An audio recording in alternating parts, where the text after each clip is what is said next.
Aquela proveniente de cargas ligadas, então o elemento de volume aqui, dV', né, ele tem um efeito, né, muito bem representado pelo momento de dipolo desse volume. Certo? Se tem um dipolo elétrico, então tem um momento de dipolo P aqui, certo? Chamado de dP, porque isso aqui está distribuído, né? E se tiver excesso de carga, a gente vai separar cargas livres, certo? Elas vão ser representadas por a densidade de carga ρL. Tá? Então, um elementozinho de volume dV', ele tem duas coisas que têm características muito diferentes. Tá? Ele pode ter cargas livres, vamos chamar disso a densidade de cargas livres. E pode ter dipolos elétricos, né? E um dipolo líquido de um volume desse vai ser dP. Tá? Qual a diferença dessas duas coisas?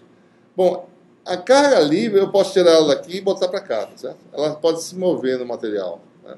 Num condutor, por exemplo, a carga livre vai para a superfície, no regime estático, certo? Numa região de carga espacial, se eu aplicar um campo num grupo de carga livre, ela se mexe, como se fosse embora, certo? No material isolante feito de polos, as cargas são ligadas, né? Porque o efeito aqui é elétrons em torno de um núcleo, né? Certo? O máximo que eu posso fazer é distorcer essa distribuição, né? Separar o centro de carga, mas não há movimento de carga no material.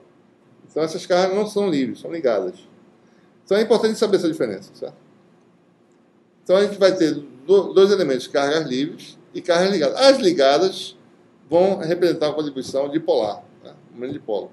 Ou seja, existe dipolo efetivo naquela molécula, né? Então você representa por esse efeito aí, certo? Se não tiver, o dP é igual a zero, né? Então, se eu fosse calcular o potencial elétrico, né, desse elemento de volume no espaço, eu tenho a contribuição da carga livre no volume mais a contribuição do dipolo naquele volume. Nós sabemos cada um agora o que é, tá certo? Então, o potencial, deixa eu redesenhar aqui, certo? Num ponto X qualquer, em qualquer lugar, né? Pode ser até dentro do material também, certo? Então, ponto X', né? Então, elemento de volume dV', certo? Se eu quisesse calcular o potencial, seria dφ. Potencial devido ao elemento de carga livre seria dV', ρL, né? De X'. Outra coisa, a matéria isolante é dipolos no vácuo, certo? Aqui não tem dipolo, aqui é vácuo, né? Aqui você tem dipolos num meio de permissividade ε0. Então, é sobre 4πε0 módulo de X menos X'. Né? Mais a contribuição do termo dipolar que está aqui dentro. O termo dipolar tem uma contribuição que desculpa. Momento dipolo, que é dP. Escalar o vetor diretor, que é vetor diferença sobre módulo, certo? Sobre o módulo, né? Eu vou botar aqui. Sobre o quadrado da distância, porque o termo dipolar cai com o inverso do quadrado da distância.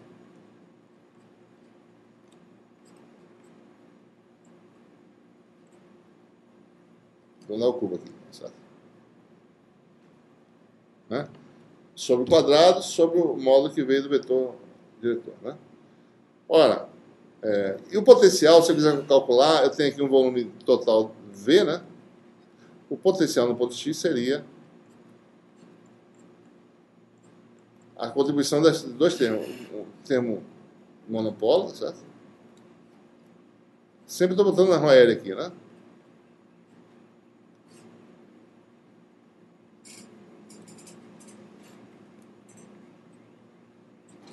Mais termo dipolar, que é o integral ainda. Minha variável de integração, se você olhar para essa expressão, é a variável P minúsculo. Tá?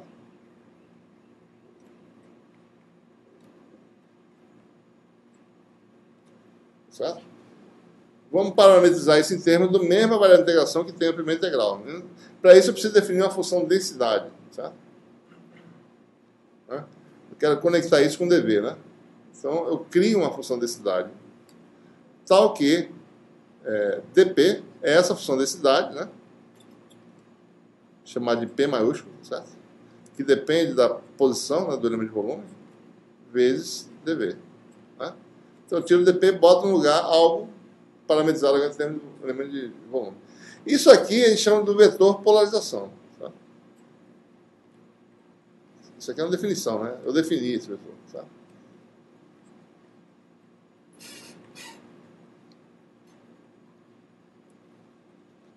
Para que ele foi criado? Para mim poder dar, sabendo vetor polarização, vezes elemento de volume, tem um número de polo daquele elemento de volume. Tá? Medida em unidade de quê, né? Isso aqui é coulomb-metro, isso aqui é metro cúbico. Tá? Então a unidade de P é coulomb por metro quadrado. Tá? Então nós temos aí potencial. Né? Agora com a participação do vetor polarização.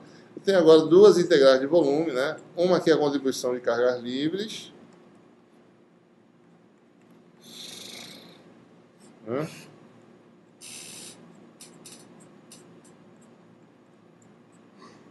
E o outro é a contribuição das cargas ligadas. E as cargas ligadas agora são descritas por uma nova grandeza chamada o vetor polarização. Certo?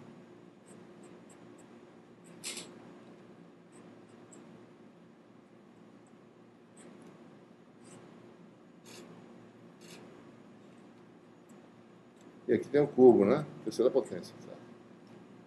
Mas isso aqui é inverso quadrado da distância, né? Ora, a gente quer interpretar, tá certo?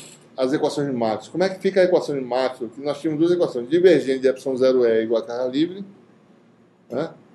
E rotacional de E igual a zero. Certo? A gente agora está botando uma matéria isolante no meio. Né? Como é que fica a minha equação de Maxwell? Outra coisa, não é conveniente nas equações de Maxwell trabalhar com carga ligada. Porque eu não tenho controle sobre carga ligada, sobre a matéria em si. Eu tenho controle sobre as cargas livres. Certo? Eu movimento cargas livres com a bateria. Certo? Eu pego carga livre de um eletrodo e boto em outro eletrodo, né? Externamente. Eu tenho controle. Certo? Sobre carga ligada, não. Eu não posso ficar falando em densidade de carga ligada o tempo todo. Tem que falar em carga livre. Então, minhas equações têm que ser expressas explicitamente dentro dessa carga livre. Né? Mas só que a carga agora tem uma outra componente. Tem que saber como manusear isso aí. Tá? Então, isso aqui a gente vai tornar isso parecido com isso com alguns elementos da análise vetorial. Tá? Pode escrever isso aqui assim, né? P. Esse vetor é famoso, né? Esse vetor de diferença sobre módulo ao cubo. É um vetor famoso, né? Certo? Bom, esse é o vetor que dá o campo de uma carga putiforme. Certo? É o vetor de diferença sobre módulo ao cubo, né? E o vetor que dá o campo de uma carga putiforme, ele é o gradiente do vetor, o gradiente da função inversa. Então, esse aqui é o gradiente da função inversa, na realidade, né? Então, por isso que ele é famoso. Tá?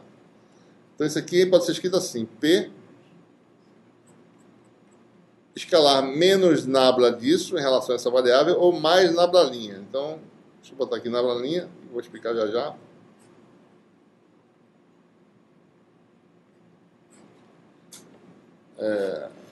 Certo? Nablalinha porque a derivada é realizada em relação a esse vetor aqui. X é uma constante nessa derivada. Se fosse nabla, seria menos nabla. Certo? Função inversa.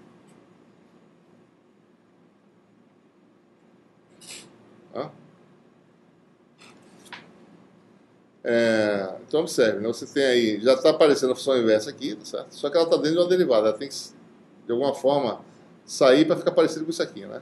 Aí nós temos o teorema da análise vetorial, né? O divergente de uma função vezes escalar, f divergente do escalar, né? Mais a gradiente da função todo escalar, né? Tá?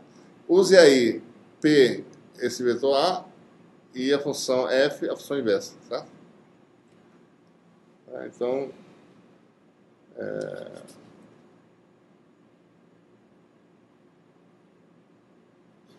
você pode mostrar, né, que esse termo aí, que é o termo que está na integral lá, tá certo? Vai dar. Então, a gente pode passar um pouco mais rápido. Deixa eu só. Vai dar isso aqui, tá certo? Né? Temos isso aí, né?